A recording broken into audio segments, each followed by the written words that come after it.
So we are now on into Strike a Chord, where if you physically or digitally pick up that record, you're going to know these tracks. And we got the one and only band hailing from Connecticut. They are punk rockers, American Thrills.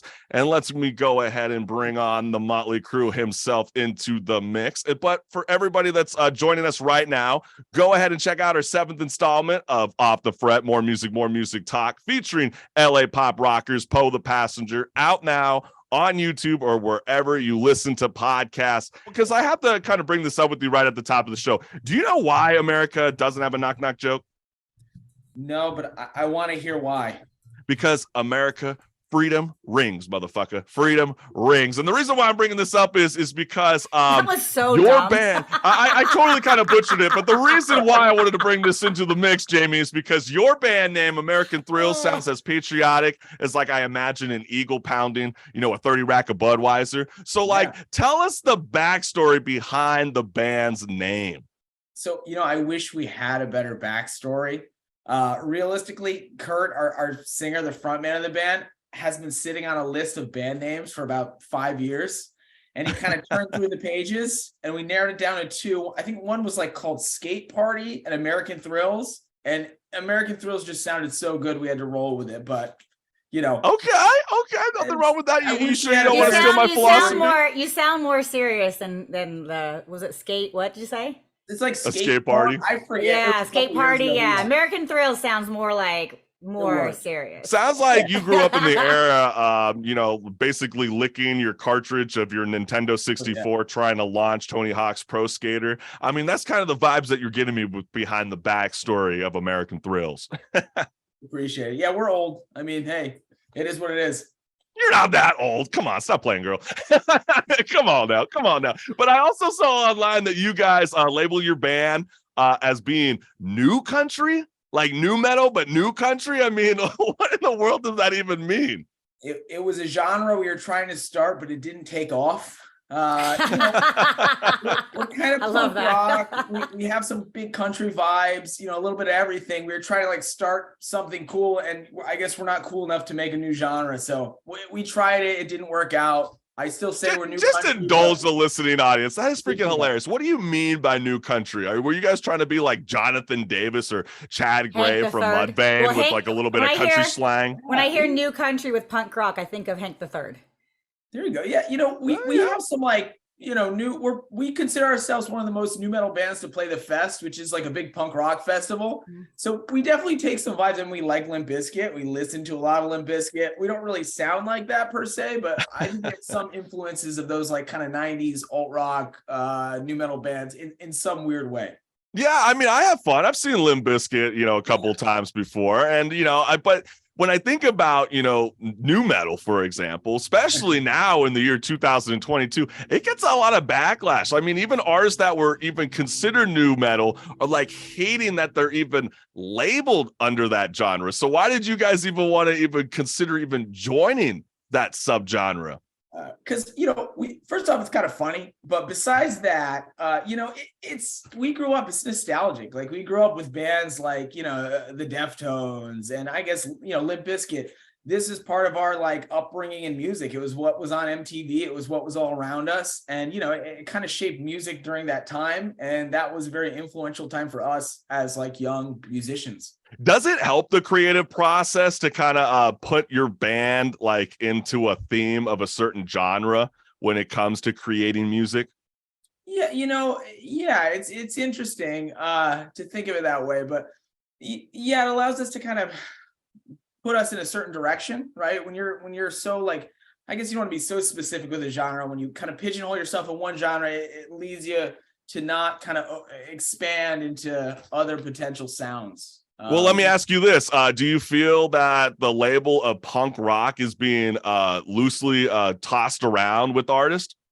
Punk rock is such a wide spectrum. There are, when punk rock 20 years ago, you think of the Descendants and these, when I thought of punk rock, it was a very different grouping of bands than it is today. I mean, punk rock, there are so many subgenres within it that, I mean, just about every band today has some sort of punk rock influence to some extent. No, yeah, no, it's so true. I was just agreed. curious whether you had a thought on that. I mean, I'm totally okay with it. I mean, I listen to hard rock and heavy metal, and there's always like numerous subgenres that I could care less. I think it's actually very fun, and it kind of leads you down the kind of this rabbit hole where you're kind of playing detective to try to discover and find out your favorite artist and find a new genre that you might have never heard of. But, all I know is American Thrills has a badass record titled Parted Ways, which turns out to be the band's debut LP. So did you approach this record differently compared to your EP, Old Things?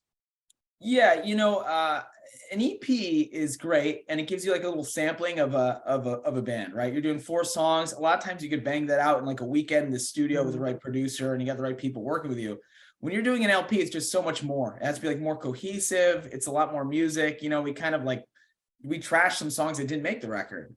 We put a lot more effort and time and kind of thought into doing a full-length record, especially with it being our first full-length record. Mm-hmm. Yeah, absolutely. And when you guys are working on new material, what comes first? I mean, are you thinking about the lyrics, or does it start off with you creating a melody? It kind of varies song to song. Our 2 guitarists usually will come up with like a cool idea, whether it be a riff, like a hook, a chorus, something. And we have a group text going at all times where we're constantly sending each other kind of ideas and little bits and pieces. And then when we get together and we have a practice space, we kind of just kind of get together, start playing it, and see where it goes organically. Oh, I think that's pretty cool, man. And are you guys like recording yourselves through like sound bites, or are you guys just doing like raw vocal takes? And it's like, hey, work around this. We're actually all have like pretty somewhat legitimate like studio type setups. So we're actually able to do a lot of demoing and kind of get a pretty quality sounding product. That is actually really cool, because usually you only have that one person in the band that has access to it, if that, right? Oh, how cool. Yeah. How much of a factor does that play in a band where you guys actually know the production side of things when it comes to mixing and mastering? So we have others who mix and master. Kurt, that the vocalist in our band, he had a studio about 20 years ago that he's been working with. So he is really, really influential with all those things. But us all having a little bit of knowledge, it definitely makes it easier and allows us to be a little more involved with the process and be more hands-on with the record. Nice. I like that. And I know the music video that we're about to play on Strike a Chord is American Thrills music video, Misfires. And what can you share about this track? So Misfires, it was one of the first singles we dropped like way back when we announced the record. I think this video was just kind of like some footage we had from being on the road, playing some shows, combined with some live footage we had. But this is kind of like an upbeat, kind of a anthemic type song, kind of has like hot water music type vibes to it. So it's one of my favorites on the record, actually. No, it is such a freaking jammer, Jamie. And I think you guys should be thrilled with your guys' brand new record, Parted Ways. And I want you, the CCS family, if you haven't heard of them yet, you're going to hear them right now. It's such an amazing group, and I love this track a lot. And just like how Jamie said, this song is called Misfires, live on the Chris Collins Show, Millennial Talk Show. I sit in pace around this place. I built this life without your grace. You walk around this room, yeah, like you're just some kind of ghost. And it's been so long, I only waited for you all night long. And I should have been so sure of this, but it's been like 100 years. Yeah, we met like strangers often do. At first a spark, then an ashen room. You burnt out like a martyr, but you know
Yeah, that's what's good. That is the American Thrills, and that is their music video Misfires. And this is Strike a Chord, where we interview artists all around the globe. And we are very excited and stoked to have Jamie here with us right now on the Chris Collins Show, Millennial Talk Show. And I'm sure that you have seen this, Jamie, but all this week, Apple and Spotify rap montages have been shared on social media, highlighting users' top artists. And how do you feel the internet has impacted the music business? It's huge. I mean, when we first started playing in these bands in like the early 2000s, this stuff didn't exist. You know, it was, you put out CDs and you brought CDs to shows and you sold them. Now the streaming media is huge. You know, I know bands that are blowing up through like TikTok and through these social media channels, which is great. But it's kind of hard almost to sift through it because there's so much out there. And, you know, the biggest problem we have is, you know, Spotify kind of sucks. It doesn't pay the artists anything for the plays. Yeah. We talk about it numerous times here on the Chris Collins Show that, you know, an artist gets paid a third to a fifth of a penny per stream. And if you don't mind me asking, what is like the number one source of revenue when it comes towards your band? Because I know the biggest conversation with a lot of artists right now going into the new year is merchandise cuts that venues are bringing towards artists. And I know that there's a huge movement happening in the United Kingdom where venues are actually signing the petition to actually remove that. Where here in America, artists like yourself have to pay the venue 15 to 35% of the merchandise cut to the venue. Are you okay with that? Because the last I recall, merchandise is the only source of revenue as of this time, because CD sales, who the hell's buying a CD nowadays? Yeah. You know, we a lot of the money we make as a band, which isn't a ton, but we sell a lot of vinyl. I mean, that's kind of the cool thing now. Vinyl records, we do like exclusive presses with certain labels. You do cool colors, variants. We had like a really cool picture disc, and those move, right? Which is cool. Some t-shirts, things like that. But yeah, you know, it shows, once again, we're not selling nearly the volume of merch that bands did 20 years ago because of this lack of CDs and those, you know, in-person sales.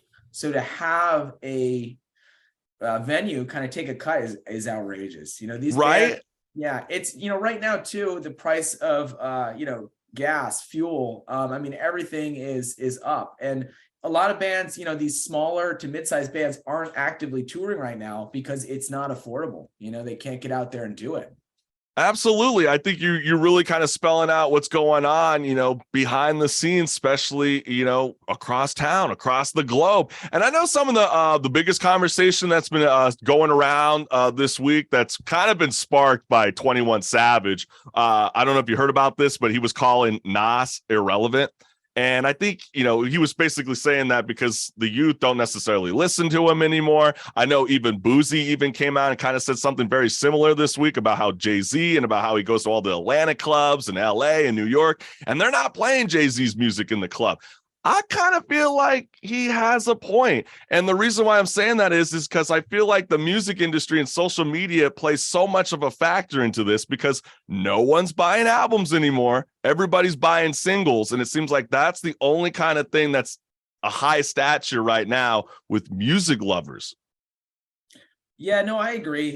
You know, in the punk rock scene, I think a lot more people pay respect to the roots. You know, a lot of these bands paved the way for bands that are out there today. And I'd like to think, at least in like the fest and the punk rock scene, people at least respect and pay homage to these like, you know, beginning artists that kind of started the genre. You know, the rap game might be different. I'm not too into that or in the know, let's say. But, you know, I do see in the punk rock scene, there's a lot of like tribute records. They put out vinyl and we're covering, you know, like the Descendants just had a tribute record done. There was a Hot Water Music one. It's our genre. I think it's a little more respect toward the older bands that paved the way. Yeah, I think that's actually a very fair point. I mean, you know, that's true. You know, punk rock industry is quite a tight niche. I think that's why they just kind of embrace everybody owning the label of being punk rock. But are you familiar with what's going on with the whole Ticketmaster and Live Nation debacle when it comes to dynamic pricing? Because I know that's going to be the new spark of conversation again, because I know the 2-day tickets for Metallica and Pantera are going on sale today. And with dynamic pricing in effect, it's going to be mental. It's going to be insane to even try to buy a ticket. So does any of this kind of speak any truth, or is this foreign cars? You have no idea what's going on with dynamic pricing? No, I'm pretty familiar. Back in the day when I used to want to see a band, I'd go to Strawberries or to like a Ticketmaster store and I'd buy the tickets. You'd be able to buy it like, in person. The problem is that I understand what they're doing, right? To combat the bots and people just like mass buying and then reselling. But this obviously isn't working. The prices that people are getting, it's outrageous that someone would have to pay that kind of money to see an artist they just want to support. So I think they just have to find a better model. There has to be some sort of like in between where they could keep out the bots. But don't you think the better model is just like once you place it at face value, it should be what it is, not continue to surge?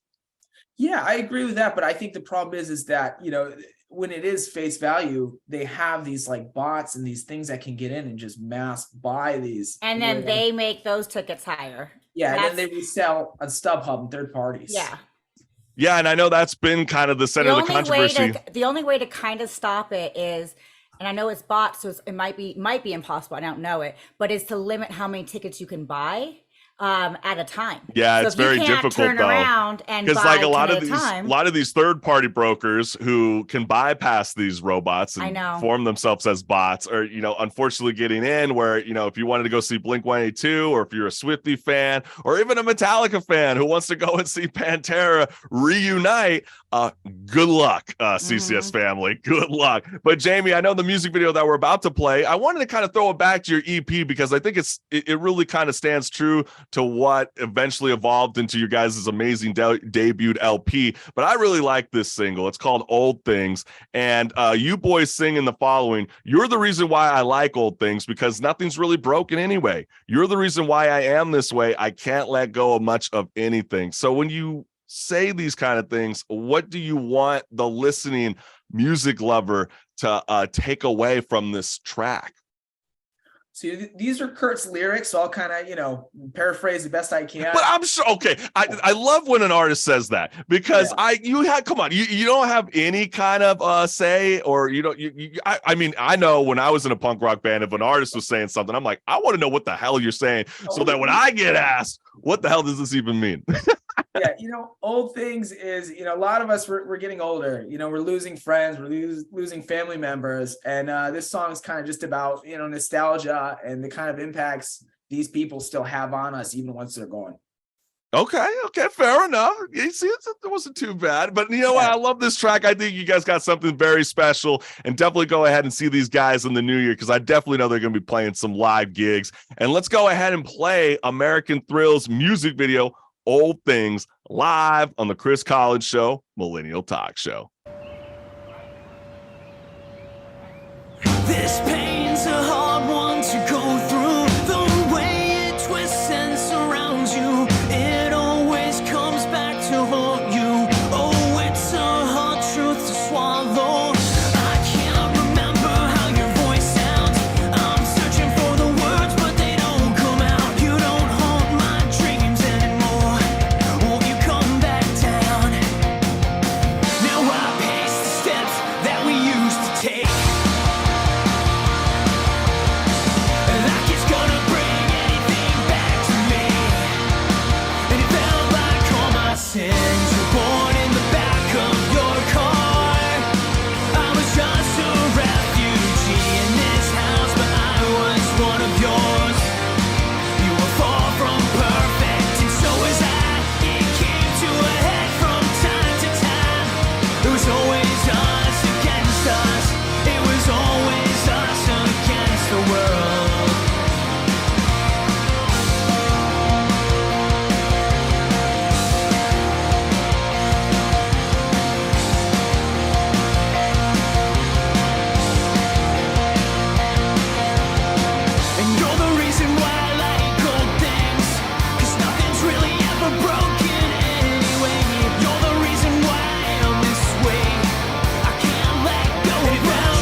want you down on your knees, but it ain't got me so.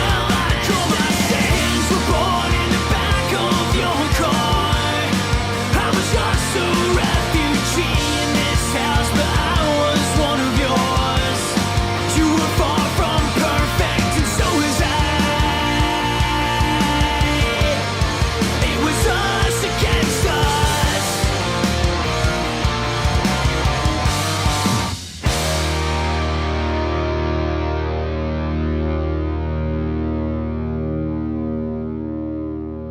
Oh man, you gotta love it. That is American Thrills, and that is their music video, Old Things, and you can find it on their EP titled Old Things. And Jamie, we can't thank you enough for joining the Chris Collins Show Millennial Talk Show. You have been so freaking amazing. And do you have any big plans or ambitions that you guys are looking forward to setting put in the year 2023? So we just dropped the 2023. record. I just realized how I said it. We just dropped the record. We have a little bit of the first pressing the vinyl left. It's like a cool smoky gray, and they're just about gone. We have a music video coming in the next few weeks. Let's go. Yeah, and then we start playing some shows in January. We have a big local show in the spring. We're gonna get out with some buddies and hit the road and play some shows. But Nice. we're not gonna announce those for another few weeks or so. We're kind of finishing up with. Hey, that's so freaking badass. I mean, people have Awesome. stuck around this long on YouTube Live. I mean, can you let the people know what's good? What's the music video? What song off the track of the LP that you guys are going to be promoting?